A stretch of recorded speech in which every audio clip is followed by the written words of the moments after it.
I'm thinking about changing the subject to something more interesting so we can get more participation.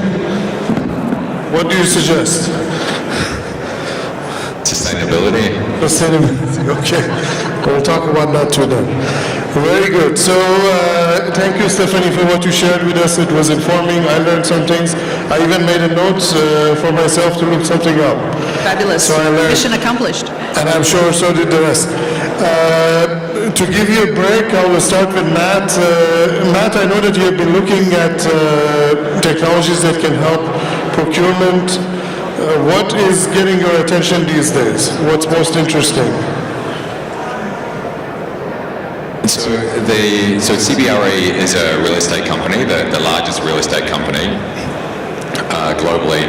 And so of the 150,000 suppliers in our supply base, the majority are actually service companies supporting us. And so with supply chain being procurement and logistics, I'm a bit more up on the procurement side, so I'll focus a bit more on that. So the strategy that we're pursuing at CBRE is really a dual one.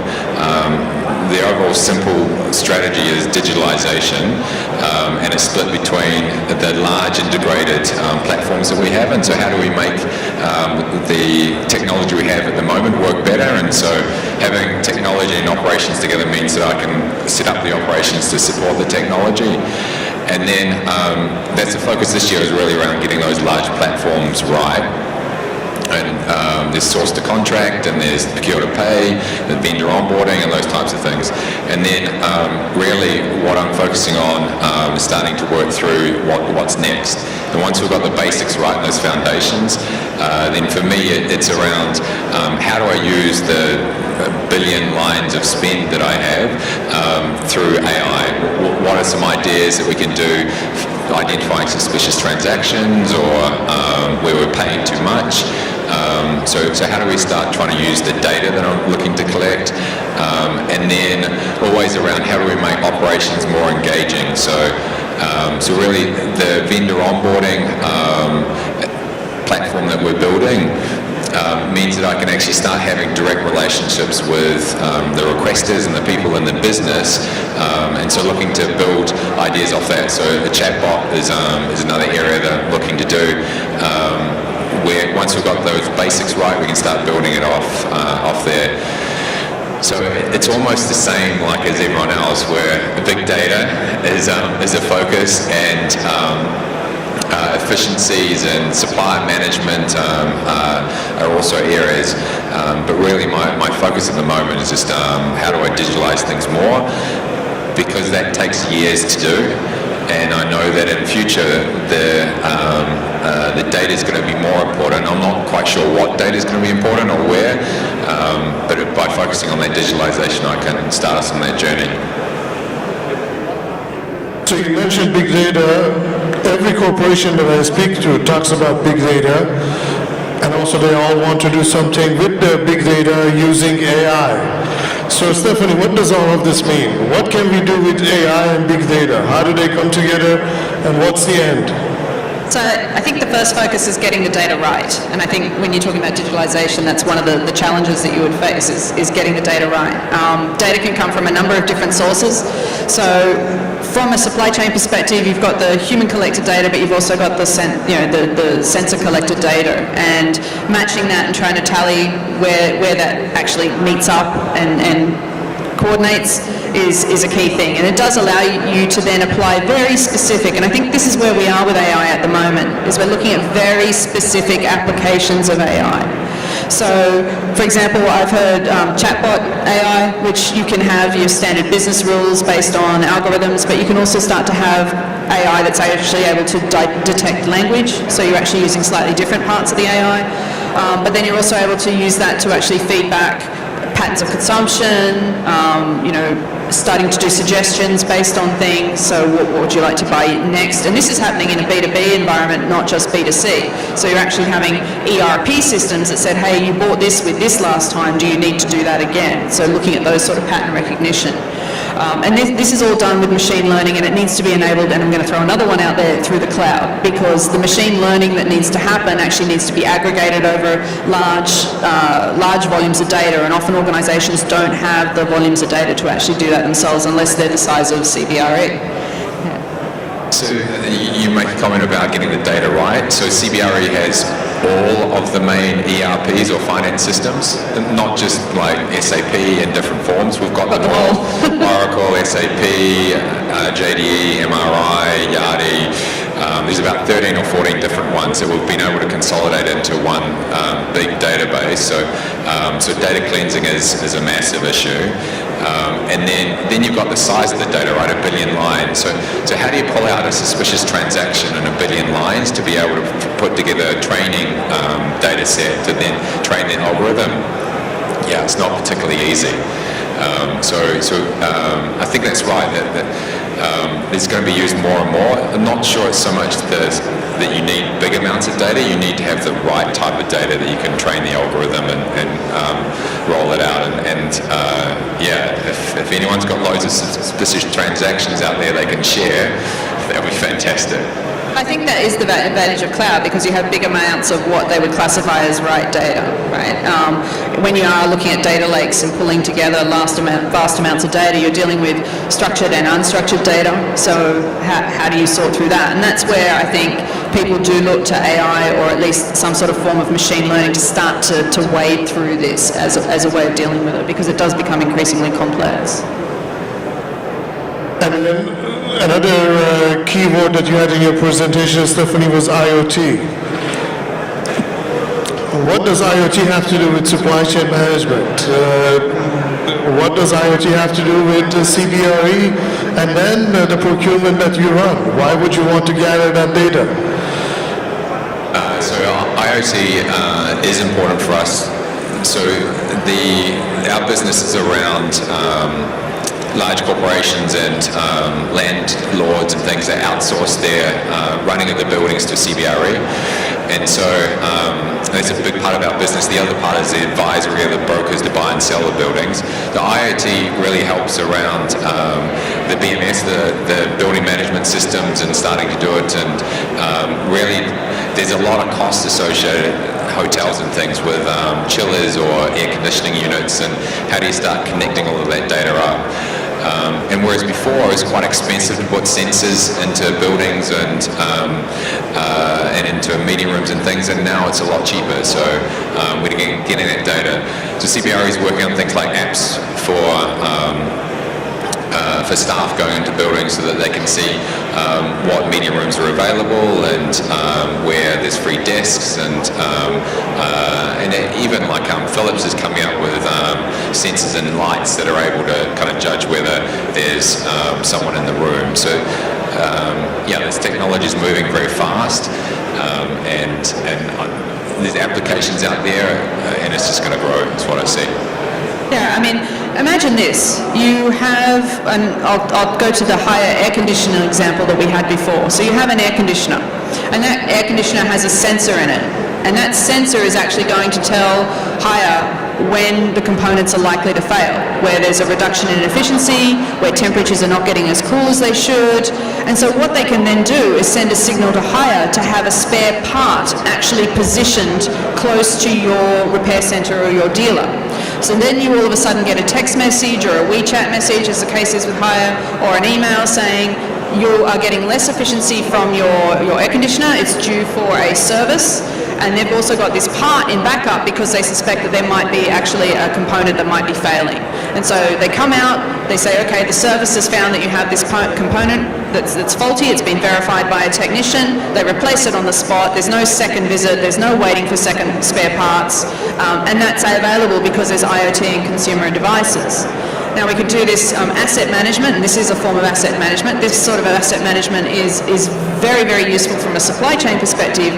We looked at it, the example I just described, looked at it from a positioning of consumer spare parts inventory, but if you have trucks that are breaking down, you have assets that are failing, you can actually get pre-alerts on this to make sure that you're actually able to deal with it before things become catastrophic, or to make sure that you have the inventory in the right place. And asset management is low-hanging fruit from an IoT perspective, and that's before we even go into some of the supply chain data that we can actually use in more detail.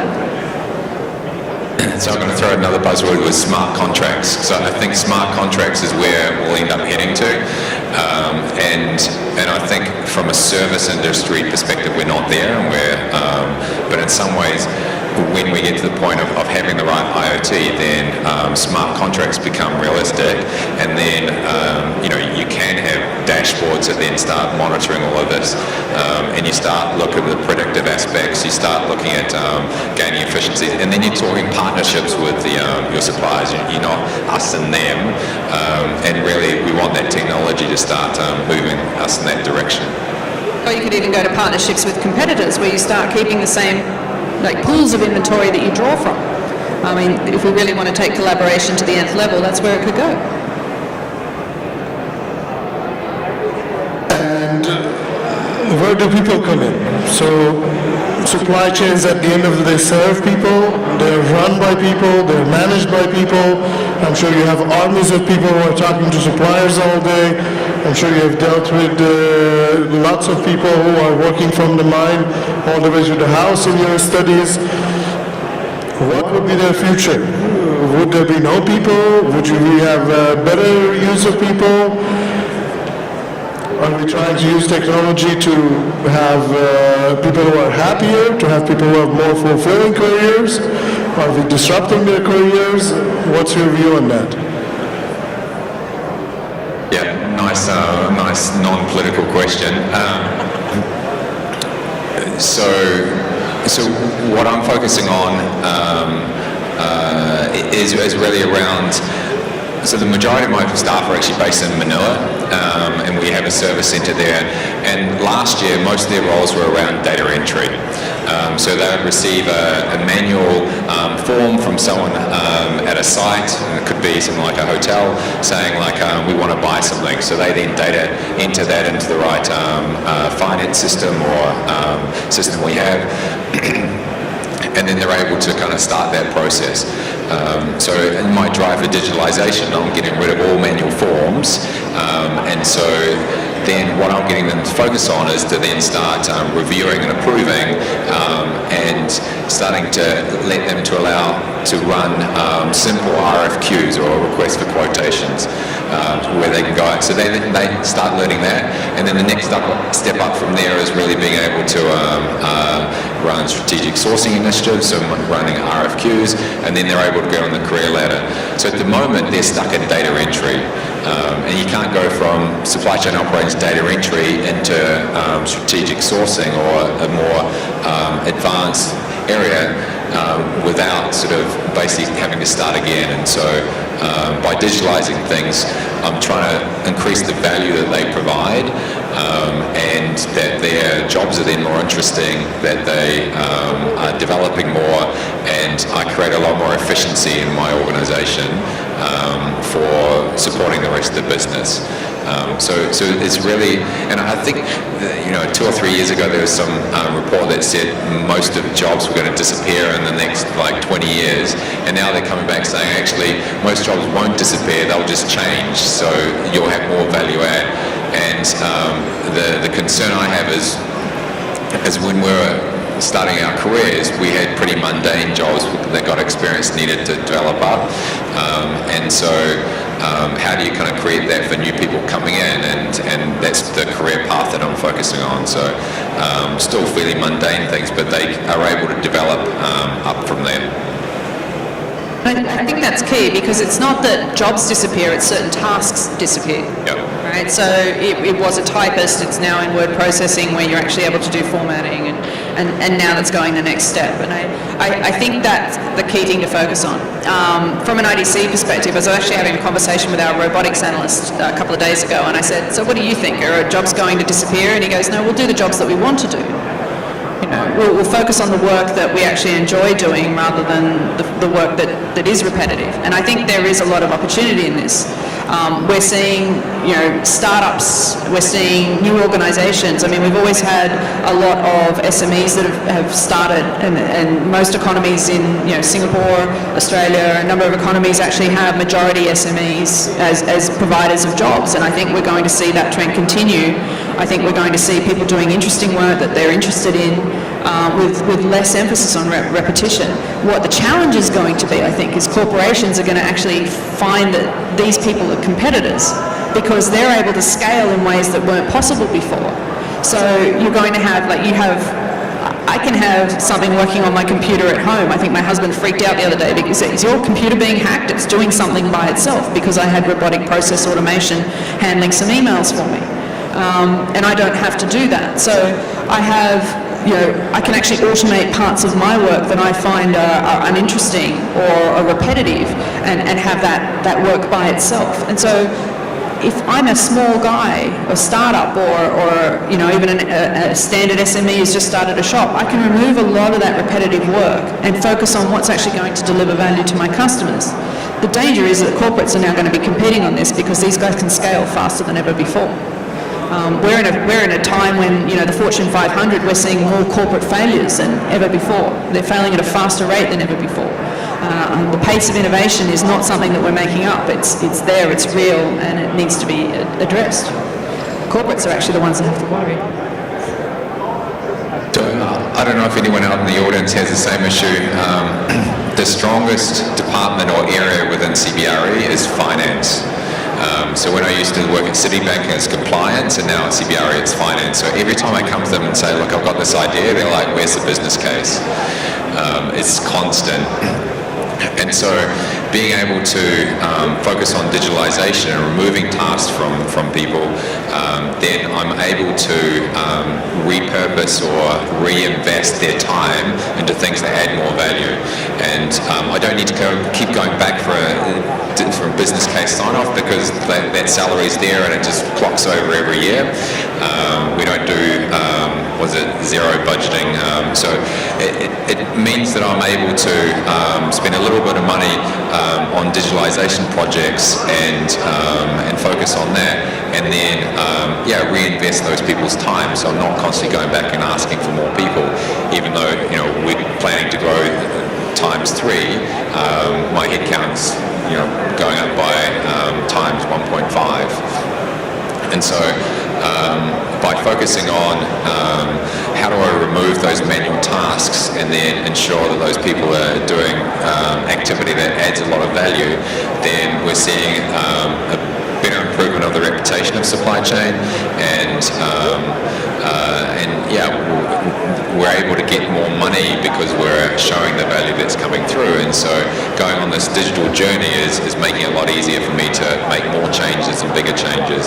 And I think that the more you get stuck in the current ways, and the bigger the gap's going to be with those companies that do digitalize and do use the data, and we're starting to see it in our industry. And if you add to that, then in some countries we're seeing supply chain personnel shortages, where we're actually having trouble getting people to stick to the career. I think this sort of technology is actually bringing sexy back. Right? I think, supply chain is a sexy career. There is a lot of opportunities for digitalization, for cool factors. I mean, my personal mission is to bring sexy back to the supply chain and manufacturing, because I think there's so many cool opportunities in this space that weren't there before because we're removing all this repetition. So I think, instead of young employees, millennials or the Gen Zs walking into 1994 in a company, they're actually walking into something that is, an environment that is mobile savvy, that is interesting to work in, that they're operating on their mobile phones at home, yet they come to work and it's green screen or whatever. I think this is a great way to encourage people to be employed by, or people to want to be employed by our organizations. Great. So you brought up sex in supply chains. Bring sexy back. Let's talk about what you suggested is sexy to begin with, sustainability. So how does all of this lead to more sustainable organizations, supply chains, operations? What's the point of having technology to have sustainability?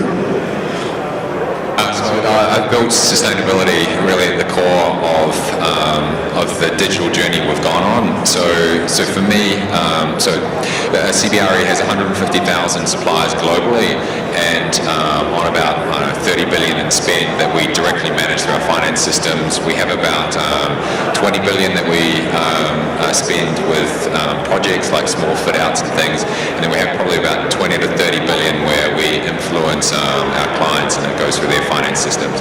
So some fairly hefty numbers, and a lot of risk there. That the most of our suppliers are onboarded when we do a transition, when we take a new client on board, and we kind of bring on their supply chain. So with those risks, my sustainability business case is actually more around risk reduction, and a key part of that is the research that says that if you use if you're a company that is focused on sustainability, generally you have a lower risk. You've got better processes, you've got some better focus areas, often better leadership, and so that means that moving the supply base, what we have today, to tomorrow with more sustainable suppliers or ecosystem that we're putting in place then means as the geopolitical risks come through, then they're more robust. As you go and find more climate change issues happening, then they're more flexible, they're better business continuity planning, all those types of things. And so really the business case has been around the risk reduction, and the way I've built it in is as I've digitalized the supplier onboarding process, then there's a risk-based conditional question set that we look and we ask, do you have access to personal data, and if you say, or to confidential information, if yes, you have to go for an information security check. And then there's a health and safety check for our oil and gas clients. And then I've built in a 16-question sustainability assessment where we go and look at modern day slavery questions, and do you have a sustainability policy? And then we're finding that out of the 200 score, most of our suppliers are averaging around 100, so they're getting about half of what I think is important they're doing. And interestingly, it's not Australia's way ahead and China's way behind. It's pretty flat, the average across the region. So we have some that are at 170 and some that are at 25. So a big range within countries. So that sort of gets us at a company level, and I'm talking with EcoVadis as well that does sustainability assessments, kind of build that data feed into the onboarding portal. And then as my procure-to-pay strategy using Cooper, then we're going to start highlighting which are not only the preferred suppliers, but which ones have better diversity scores, which ones have better sustainability scores. And so the point of purchase, which for CBRE is thousands of people, it's not limited to a small number of buyers, then I'm influencing that decision making at the product or service level. And then the third arm of the sustainability strategy I have is really around the education and educating the suppliers so that we are talking to them about how you're going to improve your sustainability, focusing on modern day slavery and some of the training around that. And so really we have those conversations and those connections, and we work together in partnership so that we're talking to them about not just your performance or process or improvement projects that we're jointly working on, but what's your sustainability score and how you're going to improve it. Because that all feeds back into the reduction of the risk and everything else. Well, there are a lot of avenues where sustainability can actually be, assessed, but data is actually the key to it. And I think in collecting data about your processes and about your products, you're actually able to start to look at where is the waste. And by getting rid of waste, you're reducing your costs, but you're also improving your sustainability factors. So you're actually able to start to look at how are you going to reduce waste, how are you going to start to reuse waste is another area. And all this comes from being able to identify points of waste in your system. So using technologies like IoT can actually do that. Now in some cases we're seeing instances where there are farmers that are using artificial intelligence. They've actually partnered with some organisations to actually apply these sort of analytics to their cows. Like the cows actually have tags, and they're actually able to work out what they're eating and when they're eating it, and getting it down to a point where you can actually reduce food waste and reduce the amount of area needed by cows and things like that. So this is not just something that's used in like purchasing makes total sense to use it because you've got governance over those things, but maybe in less controllable situations, you can start to look at from a logistics perspective where you've got waste in environment in your warehouse, where you've got waste in how you use your fleets. All of this is data collection and starting to get a handle on your data, and we keep coming back to data. Starting to be converted. I've got a friend, Dana, who's with Parcel Perform, and she's self-declared, data nerd, and I'm with her, totally with her. So in that respect, you really need to get a handle on your data to be able to reduce the waste and therefore reduce your carbon footprint and reduce the impact that you have on the planet. Yeah, I think for sustainability, there's two options. You can take a slice and really focus down on that. So energy usage is clearly one. I know other companies are focused on coffee to make sure that the coffee beans they serve are completely sustainable and no impact. Palm oil is a big one in Singapore. So you can kind of take a vertical reduction, dive deep into that. Well, I've taken a bit more of a broader view so that I can start identifying those suppliers that are interested in this and then develop them more through that process. So yeah, I think there's a couple of different strategies that you look at. I mean, everyone knows their business and knows the culture within their business and whether you start in one area or go broad. But both strategies, I think, will end up leading you to the same end point. That you kind of want to look at things end to end and look at your total impact as a company and how can you reduce that. And that's not only what you use, but what your suppliers use and their suppliers and going down. And there's some great examples. I mean, Walmart has a large supplier base. I think there are about 300,000 or 400,000 suppliers, and they've given all of them targets to reduce their energy usage. And in doing that, in Walmart fashion, they've then come back to the suppliers and said, well, you save money here, I want a reduction in the costs. Which to me should be what sustainable supply chain also looks at, is like how do we totally focus forever on efficiencies and reductions and everything else. And it shouldn't just be our reductions, it should be the suppliers' reductions as well. I think sustainability needs to be an argument of business sustainability, because if we make money from it, then we're going to be interested in making sure that it's sustainable in itself. A lot of people, there's been a lot of discussion, I think, in recent years about whether, philanthropic or social enterprises should actually make money. But if they do make money, then you generate greater interest in those areas where they can do greater good. So certainly there are opportunities. I think, the Walmart example, some other companies have gone for 50-50 splits on those sort of cost reductions because they've been able to show that. So that there is that business sustainability that's passed on to the supplier as well. But you brought up modern day slavery, which the people aspect of sustainability is probably one of the harder areas to address. And it's interesting to hear that you're actually going down that road. Yeah, so if you look at some recent graphs that focus on legislation and regulation, it's only going one way, which is up. So there's only going to be more of it coming through. And so how do you build a platform that you're able to add a question in if you need to go out to your suppliers or reassess them every year. You need a way to interact more with your suppliers and ask them these different questions as they come through. And yeah, modern day slavery is a great example that UK came up with something a couple of years ago. Now Australia's picked it up, and I'm hearing that Hong Kong might be interested in it. And these ideas can move across the world quickly, and so you need to build in that flexibility to be able to do those assessments.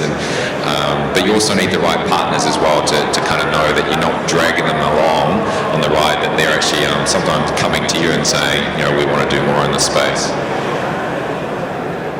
Very good. On that note, thank you to both of you for joining us today, and I hope to host you sometime in Silicon Valley. Thank you very much. Thank you. Thank you. Thank you for your time.